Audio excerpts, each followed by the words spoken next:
in the epidemic prevention and control. Today, we have with us the representatives from public health professionals. They are Dr. Ding Gangqiang, head of the epidemiological survey team in Wuhan from CDC, and also the head of the CDC Nutrition and Health Institute. Dr. Yao Xiaoyuan, head of the Environmental Health and Sterilization Expert Team Group in Wuhan from the Central Leading Team, in particular in charge of prevention and control, and Dr. Zhang Xiaoguang, head of the CDC Huanggang testing team. Now, let me first give you the update of the epidemic. Yesterday, between 0 and 24 o'clock, China's mainland reported that there are 2 confirmed cases increased.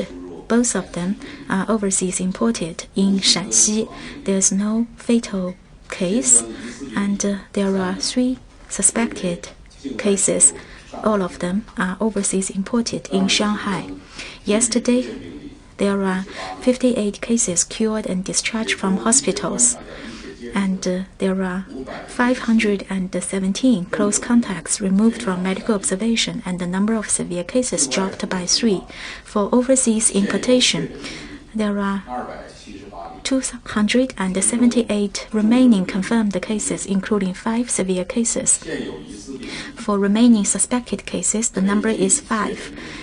In total, there are 1,678 confirmed cases, and 1,400 cases cured and discharged from hospitals. There's no fatal case.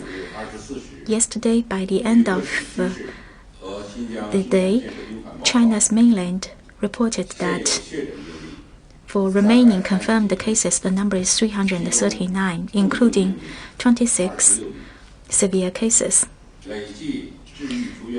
In total, the number of cases cured and discharged from hospitals is 77,911, and the total death tally is 4,633. The total confirmed cases reported is 82,883. For remaining suspected cases, the number is 5. Close contacts traced totaled 735,577. Close contacts still under medical observation, numbers 6,973. For asymptomatic infection, the newly increased number is 20, including 3 overseas imported. Yesterday, there's no transfer to confirm the case, and 64 cases were removed from medical observation, including 9 overseas imported. For asymptomatic infection still under medical observation, the number is 903, including 88 overseas imported. In total, from Hong Kong, Macau, and the Taiwan regions, the confirmed cases numbered 1,523, including 1,040 from Hong Kong SAR, 45 from Macau SAR, and 438 from the Taiwan region. Yesterday, May the 5th, for close contacts still under medical observation, the number dropped to fewer than 7,000, which only account for 3.7% of the total.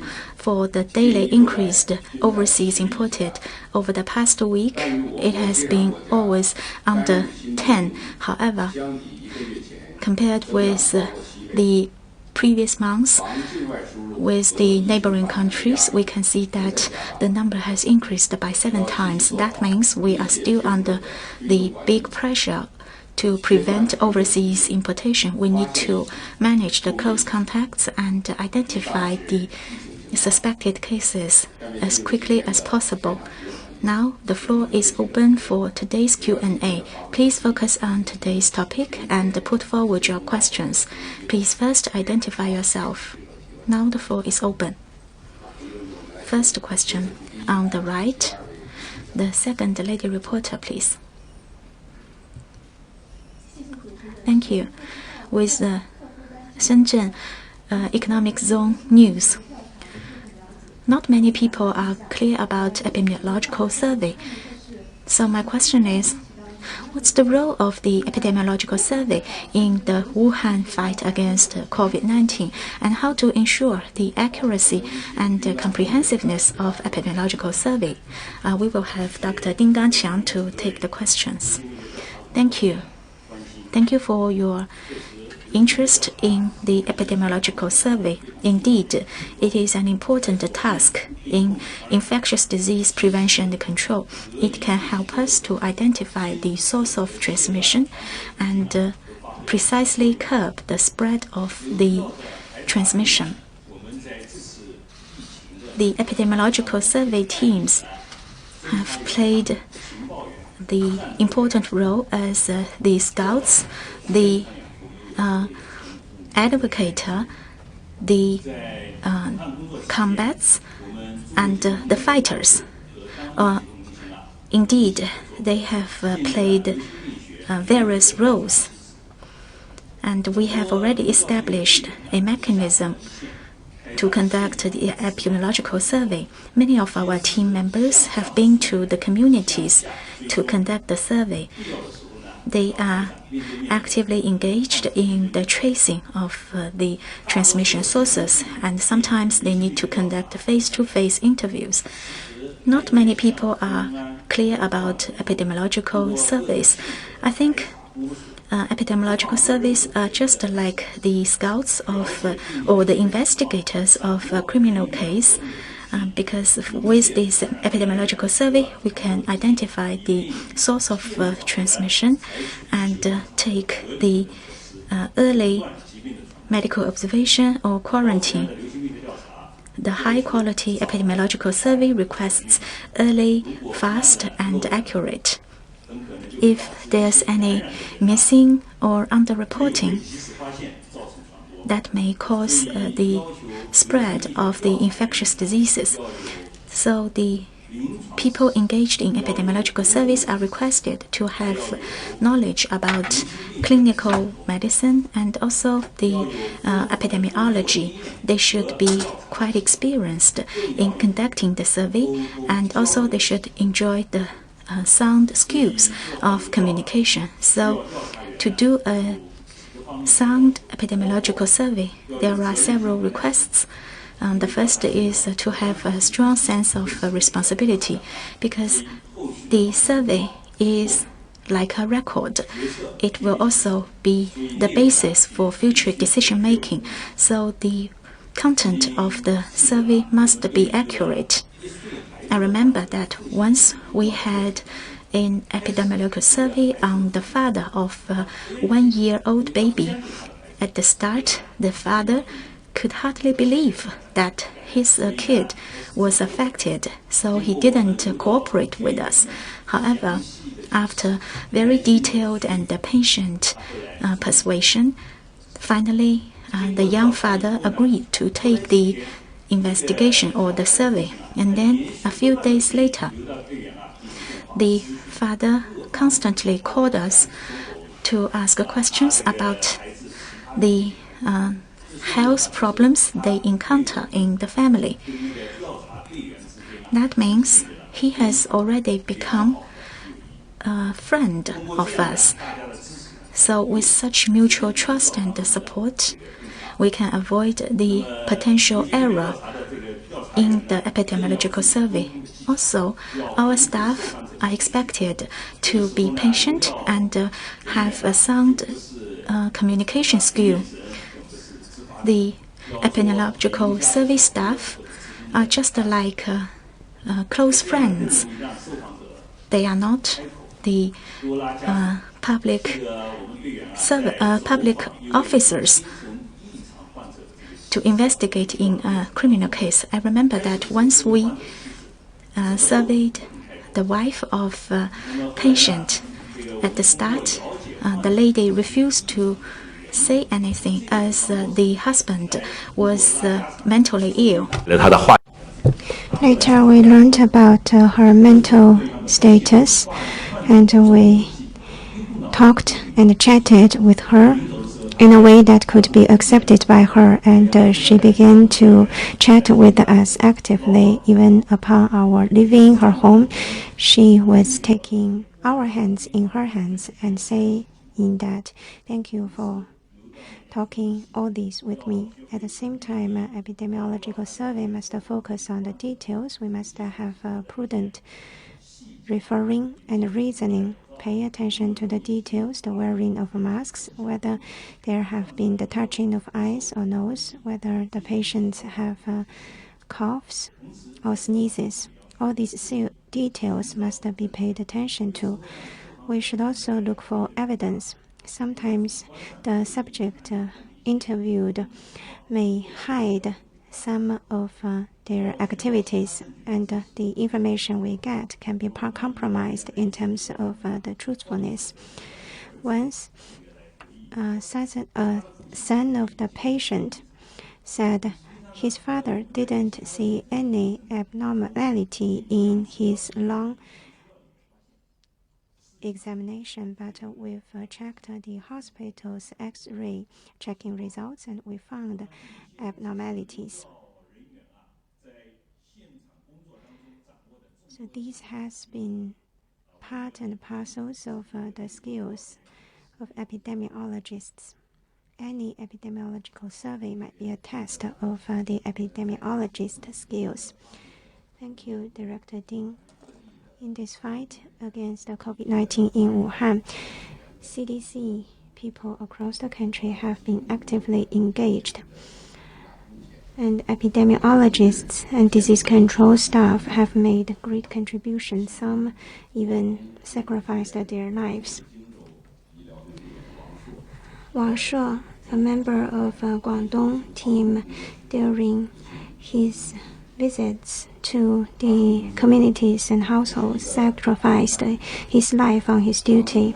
He said that I might be an ordinary person, but upon embarking on the train to Hubei, my mission becomes extraordinary. We will always remember him. We will never forget him. Thank you. Next question goes to the journalist on the second row of the left side. With the Phoenix TV, we know the virus testing includes antibody and NAT tests. What are their specific roles, respectively? And for the resumption of business operation, NAT tests results are now enough for people coming back to workplaces. Is it necessary to conduct an antibody test as well? Director Zhang Xiaoguang is taking the question. Thank you for your question. After infection of the virus will be replicated in the respiratory tracts. So by checking sputum and the throat swab, NAT test can show whether there has been infection. In 7 to 10 days' time, the body will develop an antibody with the IgM in the first place and IgG later. Therefore, immunology test can identify the specific antibody, showing if the body has been infected previously. NAT test positive result shows that the infected person might be transmissible. IgM antibody positive result shows that the infection is still at early stage, and IgG antibody positive shows that the person has been affected with the virus, but we cannot confirm that if the person can pass the virus on to others. In 24 hours, a secondary NAT test negative result following the previous negative result show that the patient will not pass on the virus. Compared with antibody, the NAT test is more precise and accurate and is considered as a golden standard, but both testing methods have a false positive or false negative.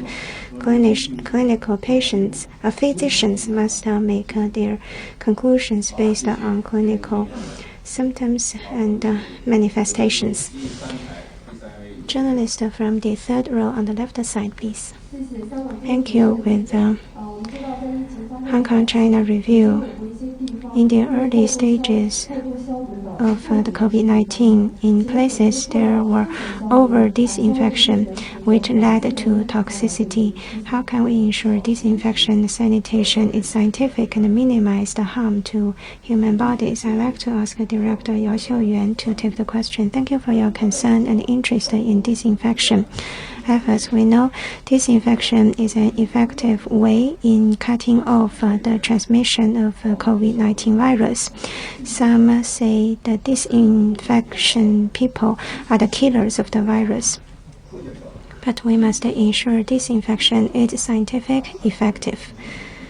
It is not an easy task. First, disinfection needs high skills. Different places, in different scenarios, different ways of disinfection need to be used.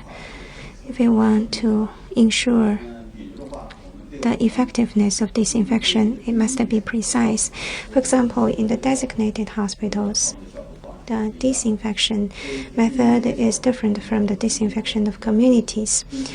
For the designated hospitals, the medical wastes must be classified as the infected medical waste. The sewage from hospital wards and the stools from these wards must be collected in a centralized and dedicated way.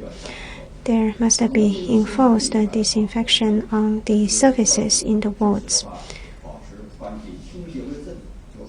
But for the communities, disinfection is effective as long as it is routine and regularly conducted. Disinfection have to be carried out on the frequently touched places and also the waste disposals. If there are patients in family households, then disinfection need to be carried out in the activity zones and areas of the patient and the transfer corridors of the patient. But for other places, disinfection is not needed. Disinfection is a very intensive work. People will have to take 20 kilogram weight of barrel with the disinfectants. Each disinfection may take 4 hours to be completed. Within the 4 hours of disinfection, the staff have to move around and spray the disinfectant. It is labor intensive. Many workers have sweat all over them after one round of the duty. That is indeed painstaking efforts. Second, disinfection is also dangerous work because the disinfectant is usually chloroquine and hydroxidate included and contained disinfectants, and most of them are highly corrosive, which may impact the eyes and the respiratory tracts of the workers. In the places where disinfection is carried out, usually there has been the contamination of virus. Even when the disinfection workers wear very thick protective gears, danger is still around. In reality, there has been some misunderstanding and misconducts, including the disinfectant is sprayed on people, body surface, or into the air, and some believe that the higher the concentration is, the better the effect is. That is misconception. Therefore, the disinfection staff need to ensure the disinfection is scientific. In Wuhan, the exit away from Wuhan needed to be disinfected, including the railway stations and airports that involved a high workload. It required a lot of staff, and we had the local team who took over the heavy workload. And also we need to ensure the health of the people engaged in the disinfection work. So once we got the news that people need the relevant information, we paid household visits and provided hands-on trainings to the people interested in and related to disinfection. We also work together with them on the site and help them to accomplish the task of sterilization in the major public places like the trainway stations. Okay, we will have the next question. With the CCTV. On April the 9th, the central leadership team pointed out that we should expand the NAT. So what are the technical guidance provided by China CDC?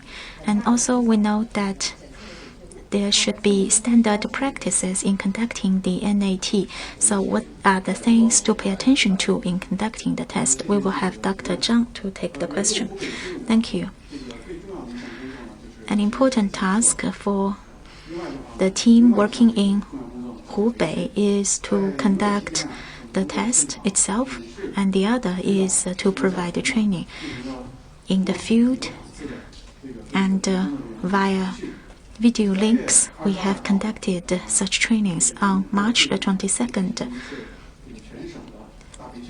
We had a provincial-wide training.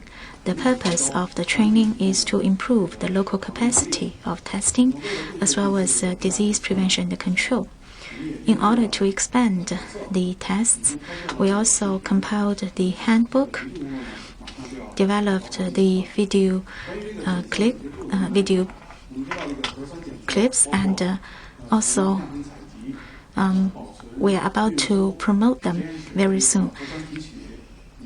For the tests, there are many steps in the whole process, and every step should ensure high quality performance. For example, in sample collection, if the sample collected is not qualified, then the total quality of the test is problematic. Also, in the nucleic acid test, we need to have the reference comparison to ensure the whole process is comparable and is accurate. All of our team members in Hubei had a very strong sense of responsibility and enjoy rich expertise. So we can ensure that every sample was collected in the appropriate way, and also we had constant comparison to ensure the accuracy of the result. Also, sample collection is the first step in the testing. It is of vital importance to the quality of the test. That's why we conducted various trainings on sample collection. We request the people engaged in sample collection to be experienced and also to be patient.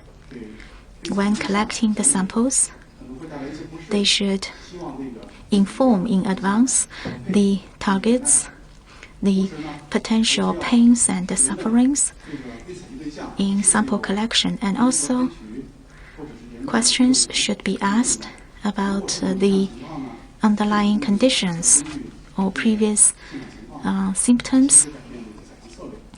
If yes, then appropriate strategies should be applied in order to ensure the quality of the samples collected. Okay, let's continue. On the left, on the fourth row, the lady reporter over there, please. Thank you. With Hong Kong Economic Herald, the CDC people or the disease control people were considered to be working in the front line as they need to have direct contacts with the patients. Then what are the challenges they are faced with? How do they protect themselves and how do they overcome the challenges? We will continue to have Dr. Zhang to take the question. Thank you for your question. As we all know, for COVID-19 testing, we need to wear the level 3 personal protective gears, including the gowns, the shoe covers, the eye masks, and the respirators. And the practice should be conducted in the P2 laboratory. As you know, in the early days of the COVID-19 epidemic in China, it was in February, and the shortage of protective equipment was almost common, very common. Take myself as an example. In the early days, the PPEs we have can only afford 2 days of practice. So we try to overcome the challenge in various ways. The first is we brought with us the necessary PPEs when we went to Wuhan. Such supplies can help us to take 1 week's work. And the second is we have coordinated distribution of the supplies. Once we arrived at the Huanggang city, then our supplies were concentrated for further appropriate distribution. And every day after work, we will clarify the need for PPEs and reported such needs to the representative or the competent authorities so that they can make good planning for later, for the resource distribution later. And also we got help from various sectors of the society. And last but not least, we ourselves try to be efficient in using these PPEs. As you know, the whole process takes about 6 to 8 hours. So we have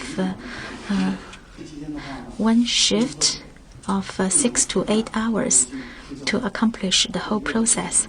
And we didn't use the toilet, we didn't have meals during this shift. By doing so, we try to save the PPEs. We are also faced with a lot of challenges, like the shortage of the supplies and the shortage of hands. For shortage of hands, we try to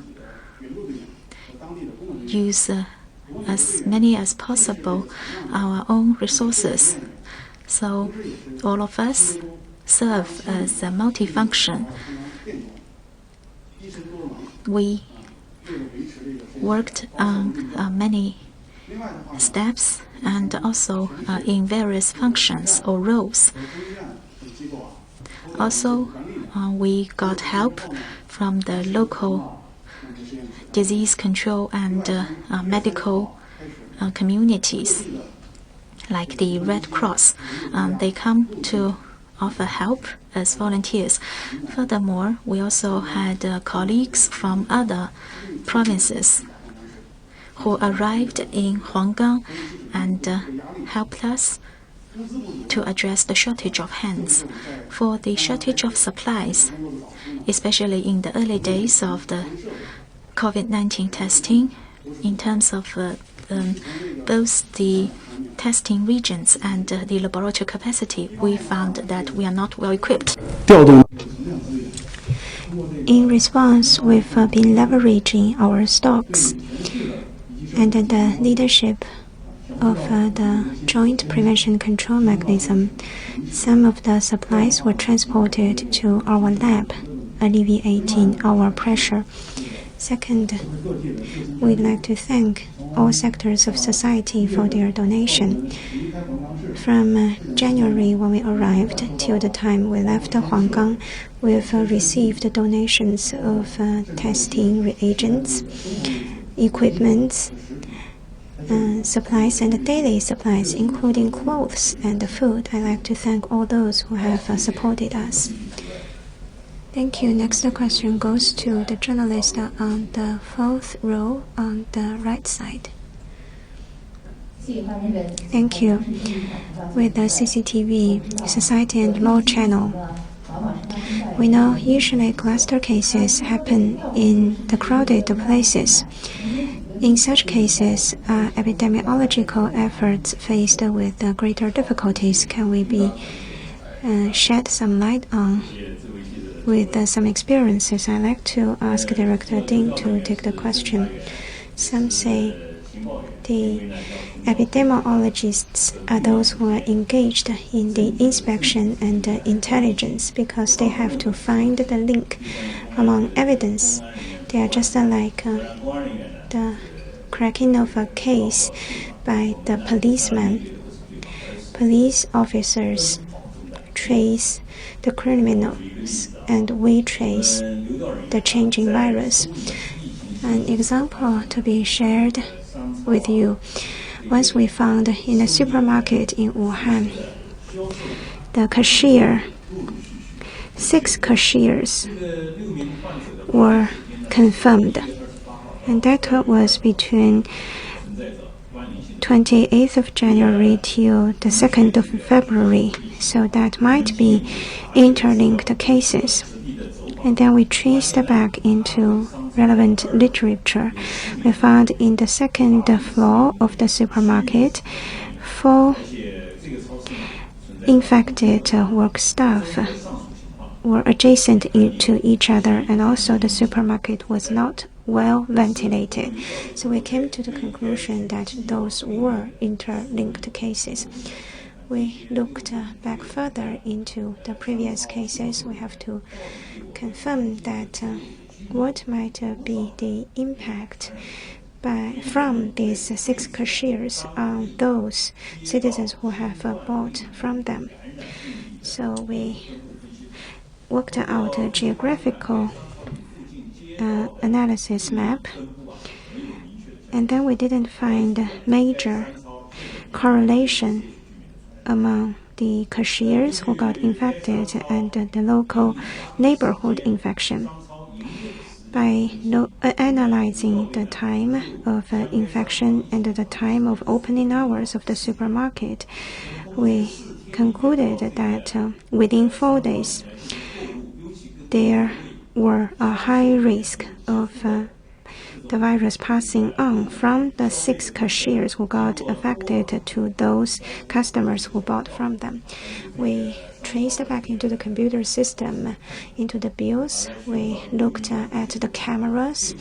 We traced the history of transactions. And then with all these efforts, we found 659 possible cases. So we found this 659, and we did NAT test among all of them. None of them became confirmed cases later. But such a case can have a lot of insights for us to draw from. Epidemiology survey is essentially important for tracing the possible cases, the close contacts. The epidemiology team in Hubei, in Wuhan, and the team members from Tibet and Inner Mongolia convened together and carry on the weekend disinfection in the supermarket, further curbing the transmission. And later, we went to the supermarket to inspect and check its correction efforts to ensure it is much better ventilated and well disinfected, so that when it was reopened safely. Journalist from the third row on the right side, please. Thank you. With the Shenzhen satellite TV, we know Wuhan has tens of millions of people and thousands of communities. So how did you carry out the disinfection in the environment among all these communities? I'd like to ask Director Yao Xiaoyuan to take the question. Thank you for your question. After the outbreak of COVID-19, under the deployment of a National Health Commission, CDC has selected 130 plus disinfection experts to work in Wuhan and Hubei Provinces at large, focused on the disinfection and the environment sanitation, and also the education of the general public. And they went to communities. They surveyed the environment in the communities. Upon stepping into each community, they began their close monitoring and careful observation of the possible risks. They have sized up the situation in communities. If there were the access control mechanism, the temperature monitoring system, whether the community staff were well protected with the personal protection equipment. They will check the waste disposal area, whether the dustbins had the cover lids. They had to look at the sewage water system. In particular, they have to check the regular disinfection efforts, whether such efforts have been scientific. They had to smell if the community had some unpleasant smell, which may came from the garbage disposal area or some of the water reservoir where the sewage water has been discharged into. And they had to make inquiries to the community workers to see if all the prevention control measures were well implemented, whether there was the great management. How did they carry out the disinfection?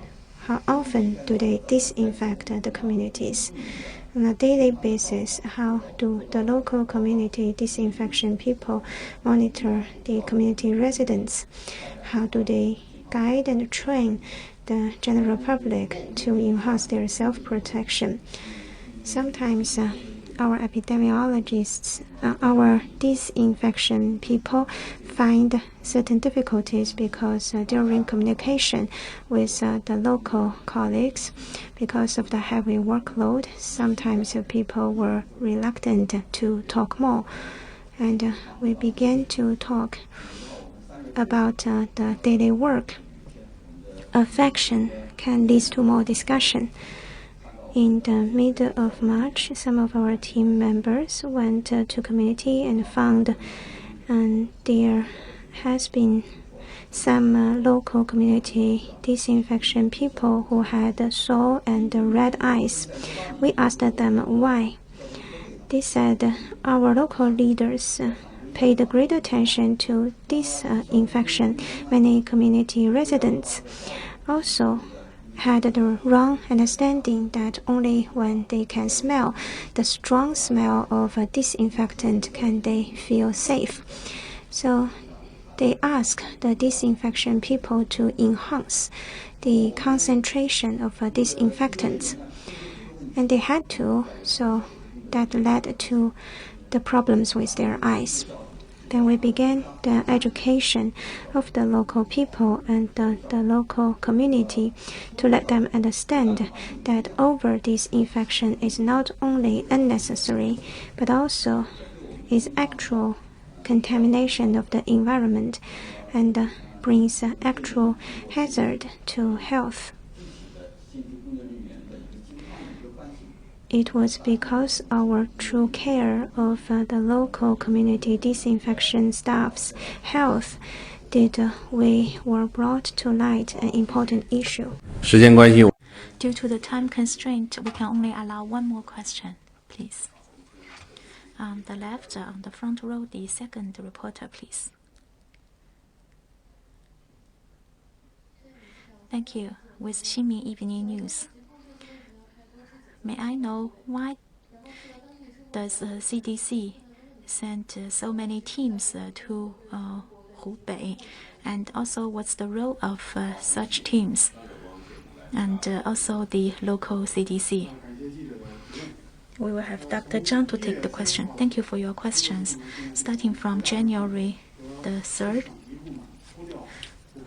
the CDC has already set up working teams from the provincial and the city CDCs to investigate into the COVID-19 epidemic. The teams were sent to various cities in Hubei Province. China CDC experts and staff have actively volunteered to work in the teams. Among them, you may find the newlyweds, the people who have been to the Ebola for the Ebola outbreak in Africa, and also senior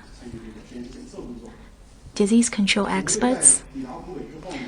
Some of them work in the field while the others work in the local laboratories. When they arrived at Hubei Province, they conducted several tasks. The first is to conduct the tests. In a very short period of time, they accomplished the laboratory testing for the suspected cases and the close contacts.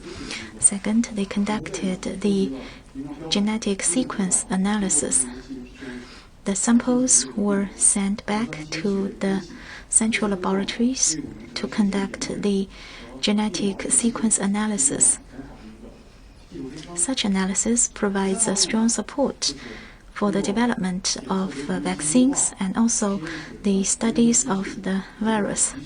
And thirdly, the teams conducted trainings for the local staff so that the local capacity was built and strengthened, especially in testing and the disease control. These are the three major tasks we accomplished. Okay, thank you. In today's press conference, experts from China CDC shared with us the experience of the disease control experts and the professionals. We'd like to pay our tribute and our appreciation to all the professionals and the staff working in the disease control. For tomorrow's press conference, we will have experts from the #1 hospital affiliated to Peking University, that is the Beida Hospital. That's all for today's press conference.